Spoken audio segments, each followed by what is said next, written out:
তো বন্ধুরা আমাদের প্রায় খুব ভালোভাবেই মন্দির দর্শন হয়ে গেল।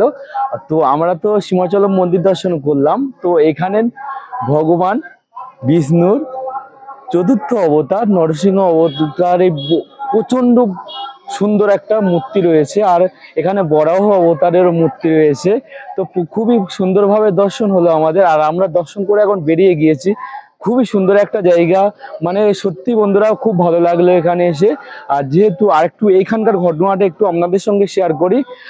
আমি এখন চলে এসেছি, বা আমাদের বাসের লোকজনকে নিয়ে এখন আমরা চলে এসেছি হিরণ্যকশিপুর রাজ্যে। তো হিরণ্যকশিপু আর হিরণ্যক্ষ ছিলেন দুই ভাই, আর হিরণ্যকশিপুর ছেলে ছিলেন প্রহ্লাদ। তো সেই প্রহ্লাদ ভগবান বিষ্ণুর খুব বড় ভক্ত ছিলেন। তো এটা হিরণ্যকশিপুর মানে মানতে পারতেন না, তাই জন্য করে হিরণ্যকশিপু তার নিজেরই ছেলেকে মারার জন্য সবসময় পরিকল্পনা করতেন, আর প্রত্যেকবারই ভগবান কোনো না কোনো মতে এনাকে বাঁচিয়ে নিতেন।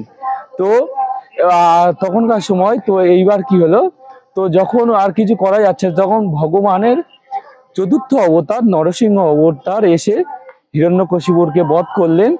এবং এই যে হিরণ্যকশিপু সীমাচলম রাজ্য, এই সমস্ত দায়িত্বভার নেন প্রহ্লাদ।